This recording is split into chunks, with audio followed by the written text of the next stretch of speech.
Right, okay guys, so part 5, engine assembly. So there's a little bit of assembly work gone on already. Pistons are in the cylinders. Nothing to see there really particularly other than using a piston ring compressor. Hold your horses there, it's editing Jim here. There is actually, I filmed a little bit on my mobile phone, so got a little bit of a top tip for you. Hey guys, so apologies for the slightly odd audio maybe. I put my camera away and I was just gonna crack on and start getting this together, then film some more stuff later on, but I kind of got a top tip. I was just thinking about it as I was doing it, getting these circlips in for some people. These circlips here can be a little bit of a pain in the bum, so I just thought, I'd show you a good technique. Obviously, well, not obviously, it depends on the design of the piston, but these are really easy. You can get them in with your fingers if you know the right way of doing it. Let me try and prop up my mobile phone and I'll get you a shot of putting these in. Right, I've no idea how this is going to come out on camera. I've got my phone propped up and at a funny angle. Let's move these out of the way. So, a little bit of assembly lube in the small end. Give it a twisty.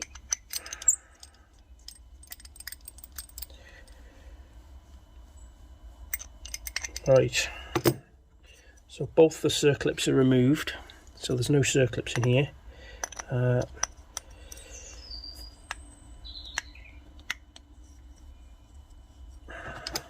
Make sure you get the piston the right way round.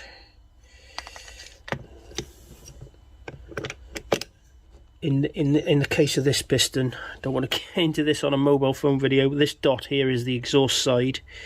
That dot is opposite to the marking on the conrod. Anyway, so let me try and do this. I'm at a funny angle here, I can't. So what you do is, see the circlip this way, see the gap? You push the gap into the bottom, like this. Let me try and do it. I'm twisting my body around trying to get to this, so you push it in like this.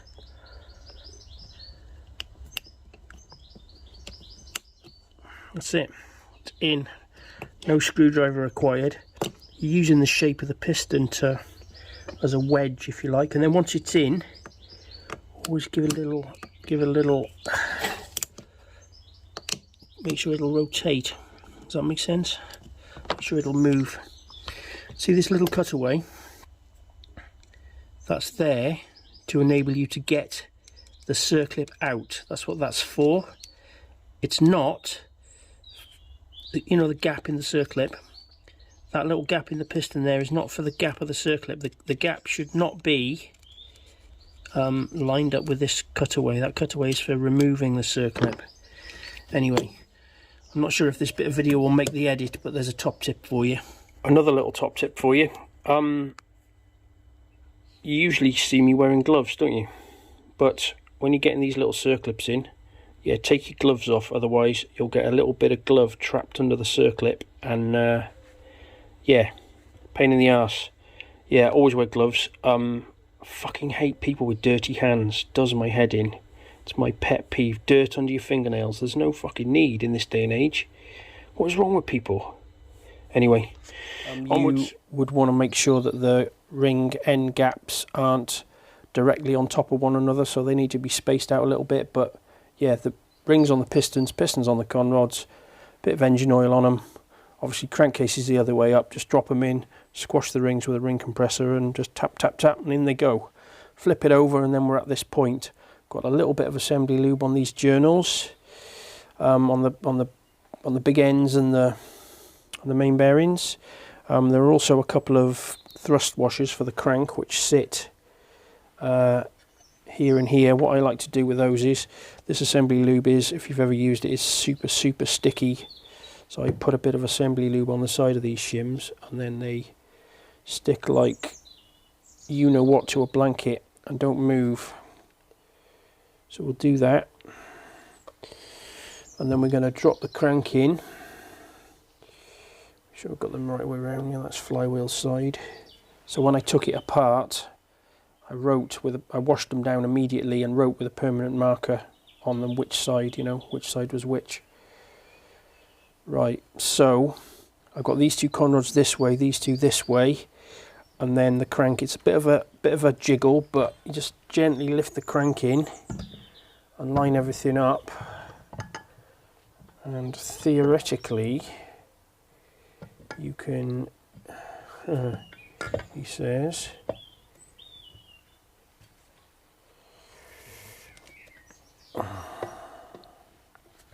it'll drop in, there we go, and then pull the rods up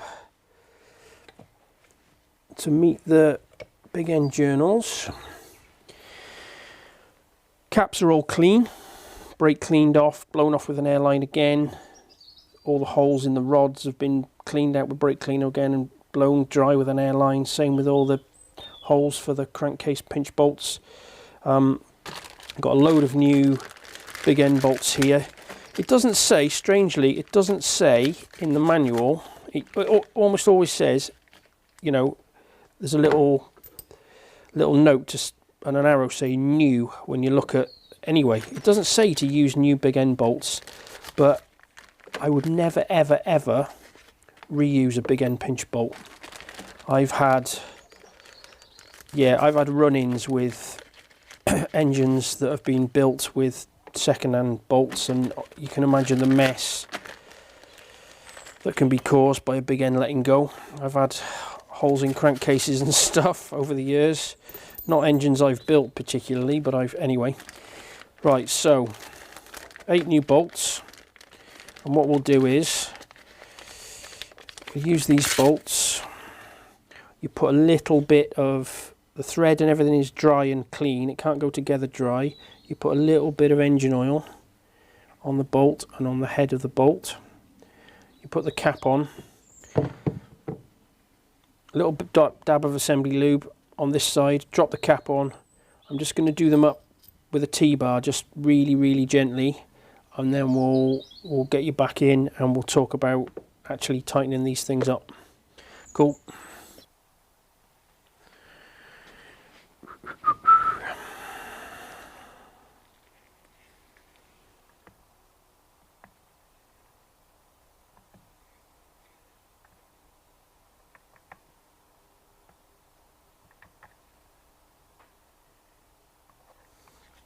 Sorry, got my hands in the shot there, haven't I? Right, number 1.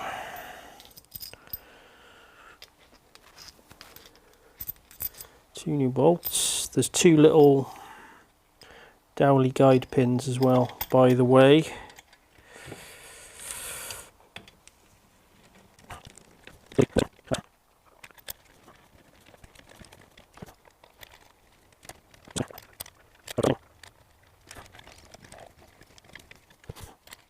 So if you were replacing rods or crank, or what am I trying to say?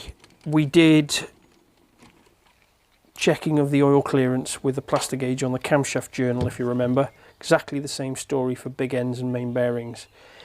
If you were doing anything other than putting it back together with the parts it was originally built with, you would be checking oil clearances. And you could do it with plastic gauge, or you could obviously use a micrometer and measure the journal on the crank, and then tighten the cap up and do a internal ID measurement of the bearing on the big end, if that makes sense. So plastic gauge is usually enough. I mean, these sound like super accurate measurements, but you know, in reality, it's, what's the oil clearance? Don't know. Flash it on the screen. 3,000 probably, something like that. You're not. What am I trying to say? You're not too worried. Plastic gauge would be enough to get you in the ballpark, is what I'm trying to say. Okay, guys. Right, let's talk torque. So 1, 2, and 4 are already tight, and I've left number 3 so we can talk it up and talk about it. So the spec in the book, 15 Newton meters and 90 degrees of turnage. So why are they giving you a low torque spec and then asking you to do some turnage? Now, a lot of you already know the answer to that, I'm sure, but let me explain. because that's why we're here, isn't it? The engineers are trying to take you out of the equation. Let me explain. So if they just gave you a high torque number for one of these bolts, right, and you started torquing it up, and you got to 80-85% of your target torque, and then you stopped and you went to have another bite at it, okay, more often than not your torque wrench will immediately click off and you won't get that extra 15%, whatever it is. Why is that happening? Well, what's the right word for it? When you go to get another bite of it, the friction or the stiction in the thread and the friction of the head of the bolt and everything, it's all settled, and you can't overcome that stiction, and the torque wrench will just click off. So you haven't actually reached your target torque. So if there's a takeaway from this segment of the video, whenever you're torquing something, and I see people do it wrong all the time, you must always start your torquing process and follow it all the way through in one continuous movement until the torque wrench clicks off. Does that make sense? Because if you have 2 or 3 stabs at it, the torque wrench will click off sooner than it ordinarily would, and you'll end up with the wrong torque. So that said, for supercritical bolts, where they've got to be torqued exactly to spec, they give you an angle. Let me explain. Let's tighten this up and I'll talk you through it. I'll tell you why, you'll understand why an angle is better. So 15 Newton meters, we've already got this set. So let's do these to 15 Newton meters. That's 15. Well, 15.3 actually, according to that. There's 15, 15.3 again. Right, okay, and then we change this to, angle 0 required. I've got to put it still for a second. Okay. 90 degrees. Right. So, I'm going to do the first one in one continuous movement. Okay. He says it's fucking hard work. This is tight as too tight. So there's 90. And then this side. So if I start turning, not the camera. If I start torquing it, and then I'll stop at 33. I'll have another bite of it. Stop at 56. And then we'll have another bite of it and go all the way to 90. Now, these 2 bolts, they've ended up at exactly the same spec, the same torque, if you like. So the angle method, you already understand, I know. You're taking a variable away. You're not relying on the operator of the torque wrench to do it properly. Hence the angle thing.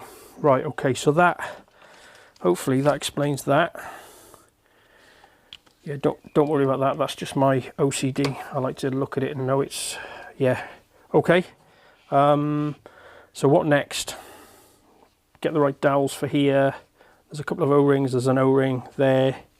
We'll get some 3-bond on there, and then we'll get this other case on and we'll torque that down. I'm not sure I'll film that because I've got to get my arse into gear and get this finished. If there's interesting stuff along the way, I'll share it as we go. All right, cool. Onwards.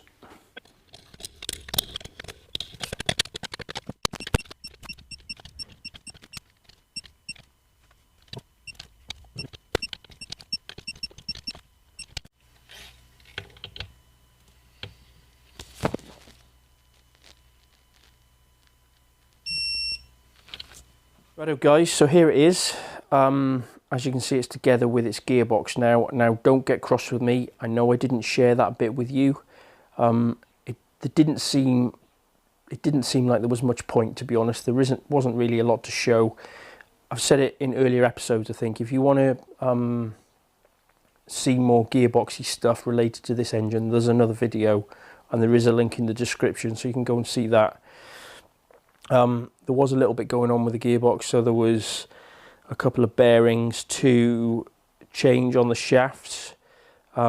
which meant one of the gearbox shafts, can't remember which one it was now, one of them had to be completely stripped of all its gears to press the bearing on, or to get the old bearing off actually.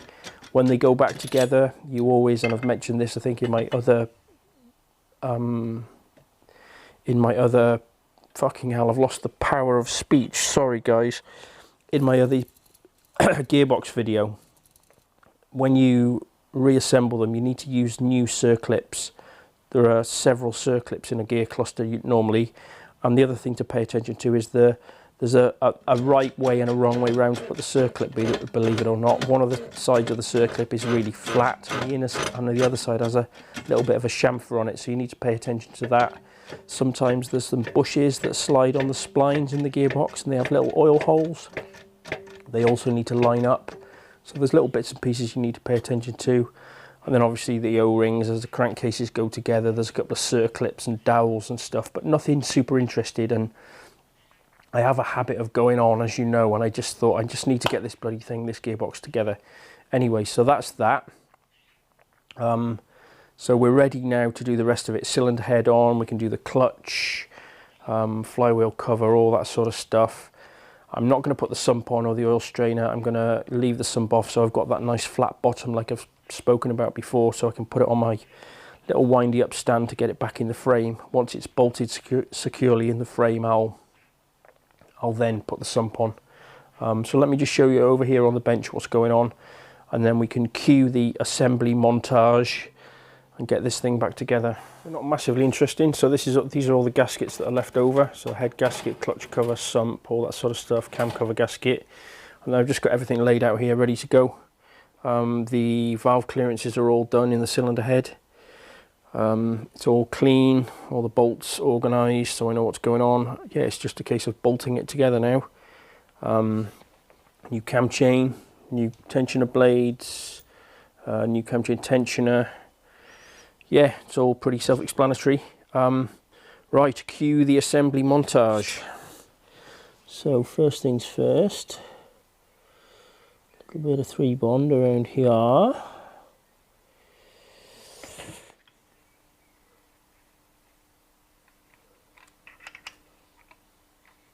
Just get rid of that for a second.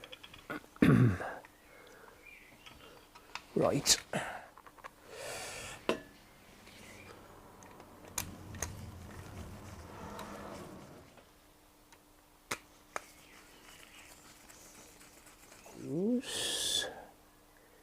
In here, like that, I think. Nah, I'm not buying it. Does it go that way or the other side? I can't remember.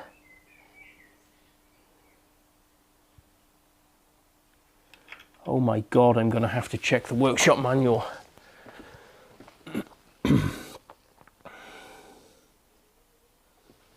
No, that's the right way. Right, this little rotor, there's a tiny weenie, it will fit in any position on this spline. So you get yourself into a lot of trouble. There's a little punch mark on the end of the crankshaft here, and there's a tiny little punch mark there that you can hardly see, and it lines up, he says. Doubly check. Bloody punch marks couldn't be any smaller. Like that. There's no washer or anything behind there, just goes on like that. And then get the new cam chain in. Like that. And then the two guides, the tensiony guide, which is this one, and then the guidey guide, which is the other one for the front there. Right, let's do one at a time. Bolts. Now the bolts are identical. I'm sure you're getting that on camera. The only difference is the movie blade. Where's my T-bar? The one that moves has a washer behind it. So a little bit of thread lock. Fucking hell, a little bit, he says. It comes out quick, that. Let's put it on the other bolt as well. Okay.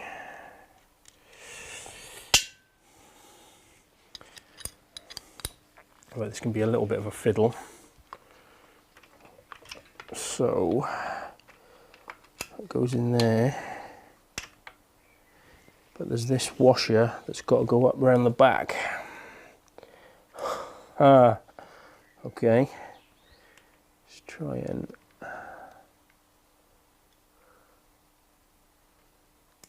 That's the ticket.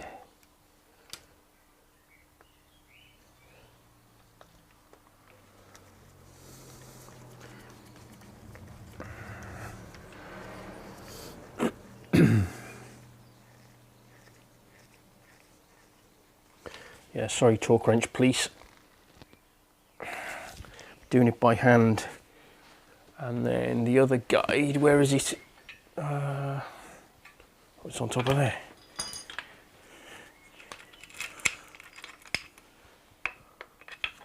Drop that in.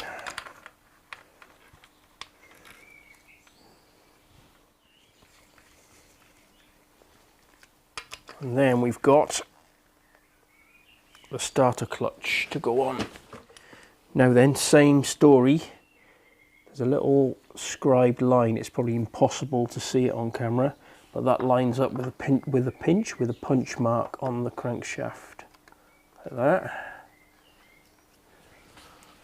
I tell you what, my eyesight has turned to shit in the last 12 months. I'm not sure why. It's probably age.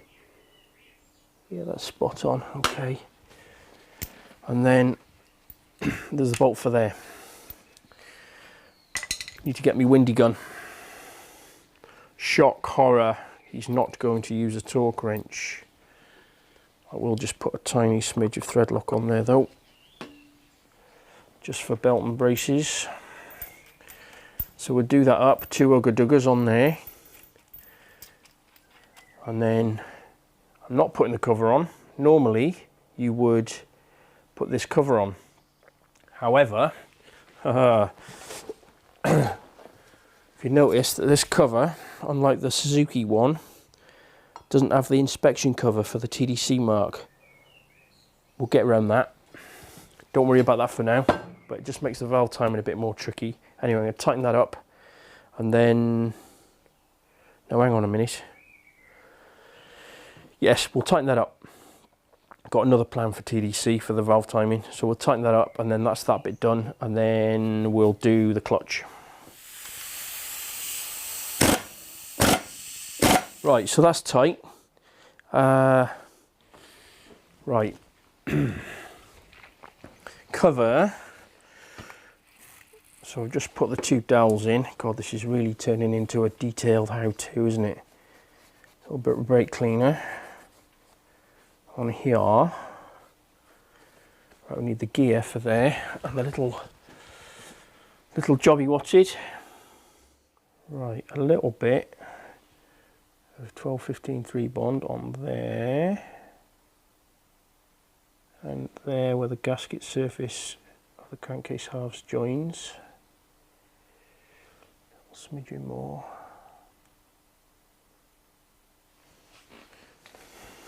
Got the dowels in place, and then the new gasket, which is a real wonky shape, and it came like that out of the packet. The cover will squash it though, so not to worry. And then the cover. Now I know I haven't done the head, and you're probably thinking, well, what? There isn't really a right and a wrong way of doing it.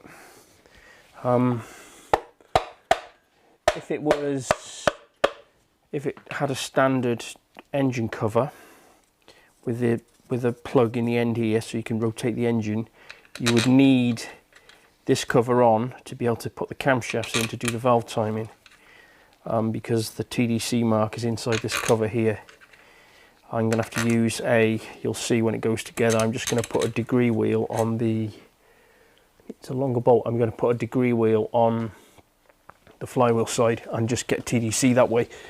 But we'll get to that.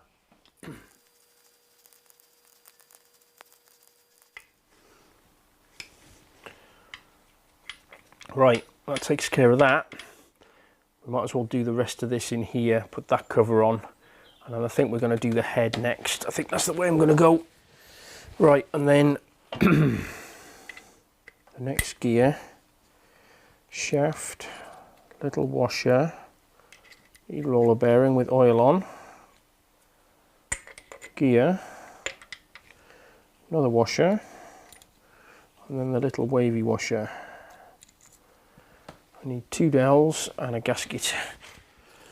Put the gasket on the cover because the dowels are on the cover and the dowels will hold it in place. Wavy washer's still there.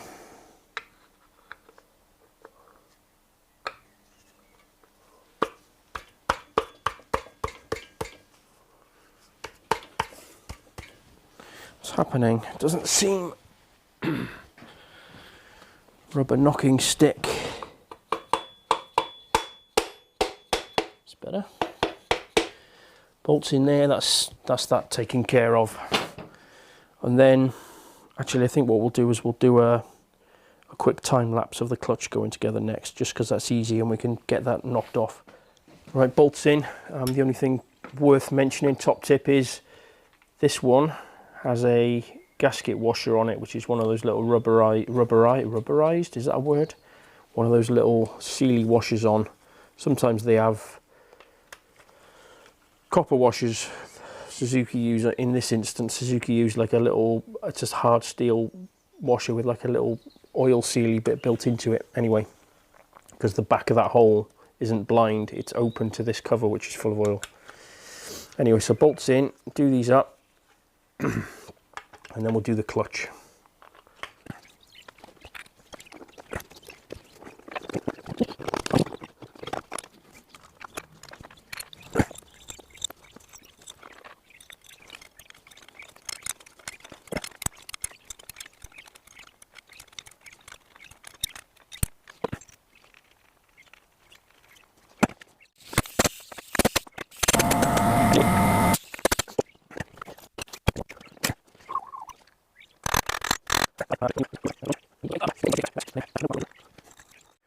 So then do these up. They're not tight. I think the spec is 7 foot-pound, so literally just nipped up, not putting a torque wrench on them. Word of advice though, they're very, very easy to strip, so just be super careful. They don't need to be tight at all. So if you're nervous, use a torque wrench. And then clutch cover to go on, which I'm not going to do at this point because it needs Cerakoting and I haven't got round to it yet.